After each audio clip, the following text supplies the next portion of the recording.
Hello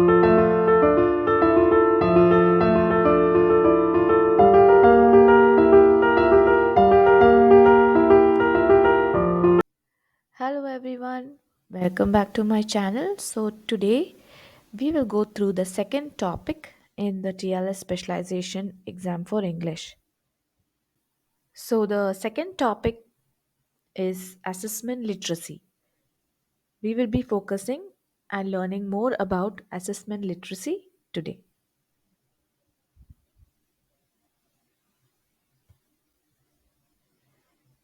If you can see here in this pie chart, assessment literacy has a weightage of 8% and there will be a question of 10 questions for under this topic. So, assessment literacy means this section assesses the teacher's knowledge of the principles of a good assessment, including the purposes of testing, test development, and item construction. So, the section 2 assessment literacy has 10 questions approximately, and 8 percentage out of the whole marks is allotted towards this section. So, this section is basically upon the ideas and knowledge of the teacher in designing, selecting, interpreting, and using high quality assessments to improve student learning and to serve other important educational policy purposes. Now, I've just posted a task here. So, this task is reading each sentence and using the correct emotion that is mentioned. So, if in case we give this to a student, so what are we really assessing here? And I'm going to give a choice of the next task, whereas look at the picture and speak about the picture. And the question here is, will I be able to assess the speaking skill of the learner?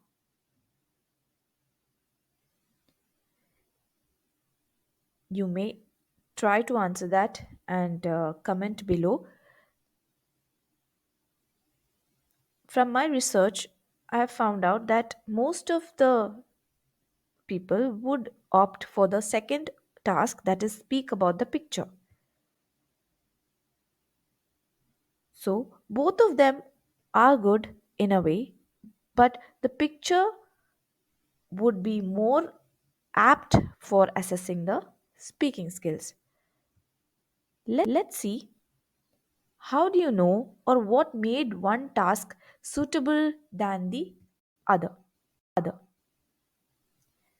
If you see, task 1 is more about reading, and it has given words in it, and it has a narrow idea of speech.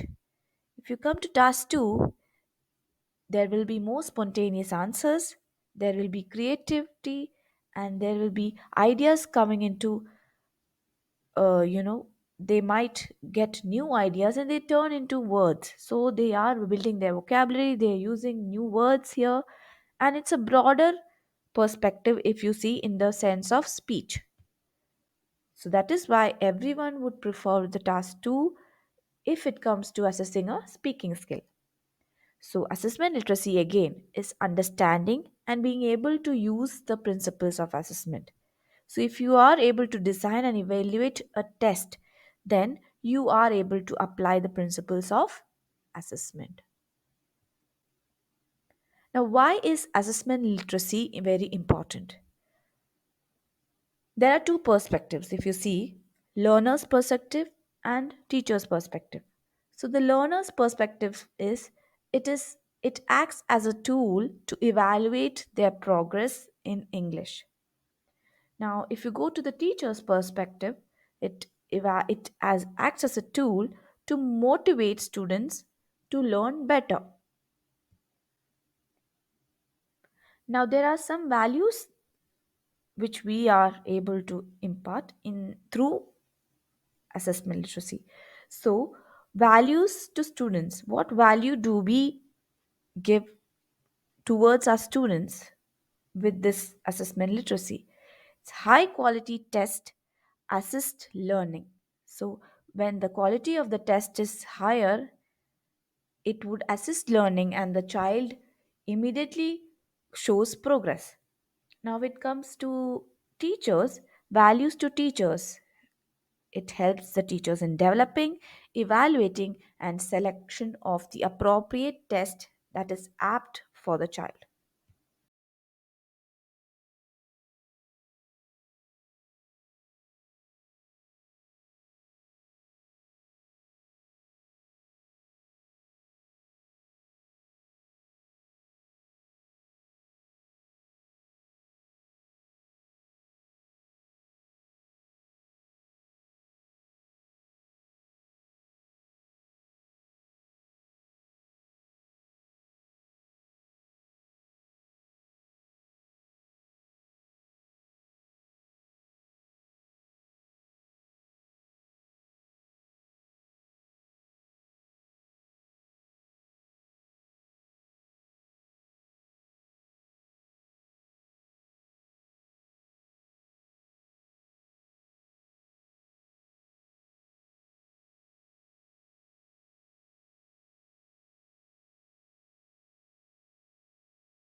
So, the next point is, what am I testing? What is the content that I want to test? So, the test construct, is it the communicative language ability? Is it the speaking ability of the child? Is it the pronunciation? Is it the grammatical knowledge? Or is it the use of grammatical knowledge in their speech? Let us discuss further about test construct, the ability a test tries to measure. That is called the test construct.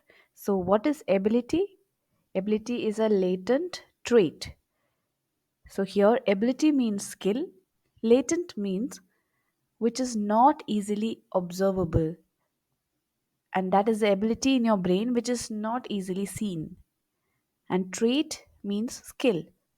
So, for example, it could be a math skill, an intelligent based skill, a personality based skill, an anxiety, an English language ability, or a pronunciation skill. So, these can be tested and measured using MCQs. Now, math, if it comes to math, suppose I'm just giving you an example. If it is a math ability that you need to try, MCQs are more valid and more measurable. If it comes to personality, it is more of observations. And if it comes to anxiety, then we can use questionnaires so that the child answers as per their perspective. And we can give scenarios so the child thinks in that way and then answers the questions.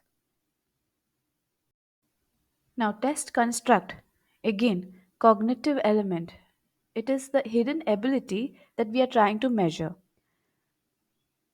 So, the test activates certain cognitive purposes. For example, if it is a face to face speaking test, The learner has to generate new ideas as well as activate their grammatical lexical knowledge and their pronunciation competence. So they have to pay attention to what the other person is saying and adapt their speech accordingly. So construct includes two things, that is a cognitive element in a child plus the task element. So what are the cognitive processes required to complete a particular task?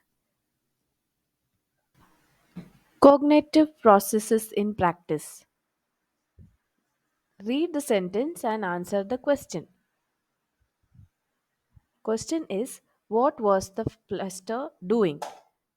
So if it is option A, B, or C, so most of us will be choosing B, and that will be the correct answer because even if we don't know the language, we can get an idea because it's already written in the sentence. Now let's go to the next question and see. In this question, the question is, where was the fluster? So again, we can choose from A, B, and C. And of course, again, we will be choosing the option C because as per the sentence, we can see the words and the same words being written in the sentence. So we can choose C. Now let us see the next question. Now the third question is, what is the event described in the sentence? Option A, the Fluster is participating in a sports competition. Option B, the Fluster is cooking a special dinner for friends. Option C, the Fluster is ill in hospital. Now, here in the given sentence, we do not have extra information of what is going on or what the subject or the topic is. So, we do not know the correct answer and we will be guessing the answer for this question. So now let us see the difference between question 1 and 2 and 3. So what makes question 1 and 2 different from question 3? Question 1 and 2 is a sentence level knowledge question, and question 3 is a question based on making inferences. These are called the levels of comprehending a text. So there is local level and there is global level.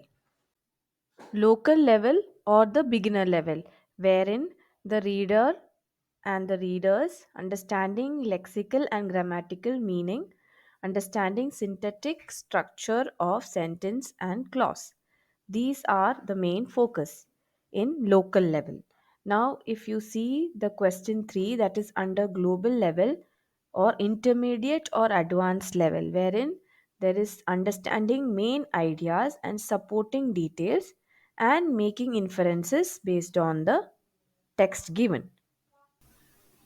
Now, when it comes to assessments, there are two types of main assessment, that is formative and summative assessments. So, it's a type of test which is used to check the progress of the child. Now, when do we use the formative and summative assessments? So, formative is used before or during the instruction, and summative is at the end of the instruction. Now, why do we use these? So, formative assessments guide in planning and improving the instruction that is given, and summative assessments helps us inform or assess the level of accomplishment or the progress in the child at the end of the lesson. So, testing and assessment. Test is different from assessment. Assessment are of two types, as we said before, formative and summative. Formative assessment is with the purpose to check on students' progress on to see how far they have mastered what should they learn.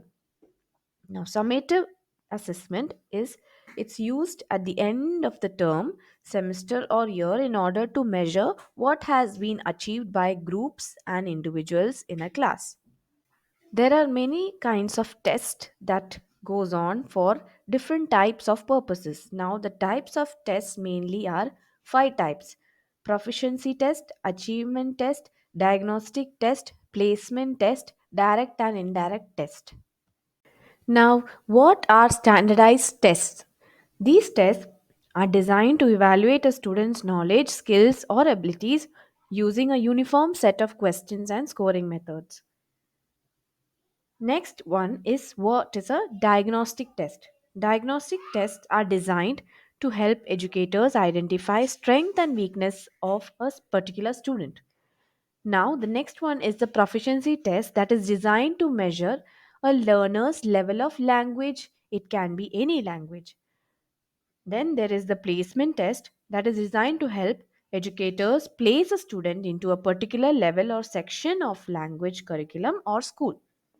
The last one is the achievement test to check the intended measure or the skill or the knowledge of a student and how much they have achieved after a particular period of time or a section that is being taught. So now if you brainstorm, there are many types of test tasks which can be constructed by the teacher as per the need and the level of students who the teacher is dealing with. So there are many types like you can see on the screen. Task types. So there is no good or bad task type. Fitness for purpose of tasks and tests is the necessary point that we need to stress on. Then the range of task types in a test reduces problems connected with certain task types. Now this is an example of a multiple choice task. Now such task has advantages as well as limitations. Let's see the advantages. The advantages are that the teacher can easily mark and score such questions. Questions can tap into different levels of cognitive processing.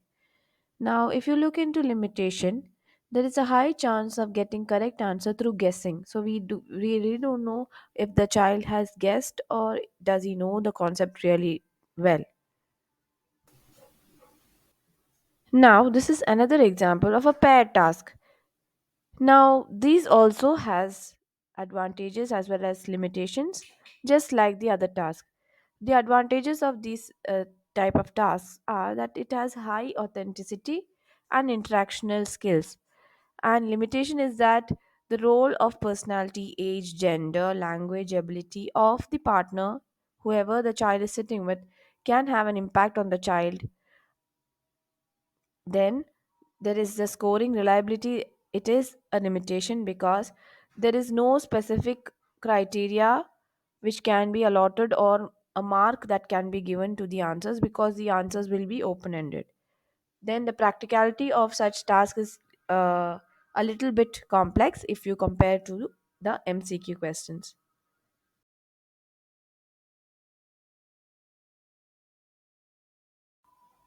Now, this is a question for you. Which task, A or B, is better for writing a test? For testing how much a child can write. So, task A is writing a letter about a celebration in your country, and task B is a message. You're going to reply to a message or you're going to answer to your message sent by your friend, and it would be in the same format as you have received the message. Now, if you see, many of you would choose task B. Why? Because that is more reliable and that is more practical, and the child will be thinking more in the sense of task B if you compare it with task A. If you see task A, it's just a open-ended question where the child has to write a letter of a celebration. It is not specifically mentioned which celebration or how or what is needed in the letter, so it is quite vague. And the second task is more specific wherein we can judge the child's ability to write on a specific topic that is given. Now, how am I testing the construct? The type of test tasks. If we are going to test grammar and vocabulary, am I going to use multiple choice? If we need to assess the reading ability of the child, are we going to use text and questions based on a reading passage? If we need to assess the listening ability, are we going to give a lecture and then question the children? If we need to assess the writing ability of the child, are we going to give a short letter or an email writing as a test? And finally, if we need to assess the speaking ability, of course, a face to face interview would be a best option for your task. Now, we have covered most of the tasks, the test part of the domain. Now, here, the next part is a very important, crucial part which plays a very important role in testing and assessment. It is called the techniques of scoring, that is, scoring reliability. How am I scoring a test? Is it correct or incorrect? Are we going to use trained teachers to assess them? Are we going to use any assessment criteria on the basis of which we are going to give them marks? All this will decide the scoring reliability of a test. So, here reliability means how far can we depend on the scores from the test? Are the test scores consistent and accurate? Now, if you see this question, grade this apple on a scale of 1 to 6. So we might get different answers 3, 4, 5. Now let's just reframe the question and make it more specific. Grade this apple on a scale of 1 to 6 for quality of color. So here, yes, there will be a rating given on the basis of the quality of the color of the apple that is shown. So here, in the sense of a tiny apple which is being assessed, there are differences in opinion as well as the answers which we will get as human raters. Now, so we can conclude that human raters are born to disagree with assessments, and of course, they will be having different kinds of scales. So, as we saw, the reliability will differ as per the scales of rating. Now, how to increase the reliability is the first point is to clear item or task instructions. The second thing is clear assessment scales and criteria has to be given. Then, trained examiners or teachers have to be appointed to deliver tests as well as score these tests. So, this is a sample of the rating scale. There are different types of rating scales on the basis of which the examiner will be able to score the test. Now, there are many factors that increase the learning value of a test. So, what are the main factors? The authenticity is one factor that has increased the value of a test. The test authenticity is very important to have an impact on the learner. So it should be an authentic task which is real and which the learner will be able to do it easily. Then there need to be all the four skills that will be included in the test, so that is reading, writing, listening and speaking. So that will also increase the learning value of a test. Third thing is a formative feedback that can be given on a test, which will increase the value. So test those abilities you want learners to develop and not what is easiest to test. So we need to focus on what skill we need to develop in a learner. So in a classroom, there might be discussion, there might be answering questions, there might be reading text aloud, and there might be completing a dialogue. Here, the tests which is related to all these are reading aloud, describing pictures, talking about a topic. So the test has to develop all these abilities of a learner. Thus, it will have a positive impact on the learner. So now we can summarize like the good tests are those which test what they set out to test. So they need to have a construct validity. They produce scores which can be trusted. That means it has to have reliability. It supports learning. It has an increased value for learning, and that is a positive impact. And finally, it should be practical to develop and deliver the test. So, what we did till now is the key assessment concepts that we learned. Why am I testing? The purpose. Who am I testing? The takers. What am I testing? The construct. How am I testing the task that will be given? How am I scoring the reliability of scores? How is my test benefiting the learners? So, that is the impact of the test. So again, I would like to stress on the validity for a particular purpose. A test is never just valid, it is valid for a purpose. It should be specific. So the main principles of assessment are validity, fairness, reliability, authenticity. So this is a mind map of the process, how the learning process and the testing process is included in along with the learning process. So the first thing is to inquire on to identify the strength and weakness of each learner, to identify their preferences, to identify what would work best in your class, then decide on what the needs are and decide on the strategies, and then adapt the strategies and work on your task and develop a task and then transform the test as per what is required in your class for enhanced learning and to show progress.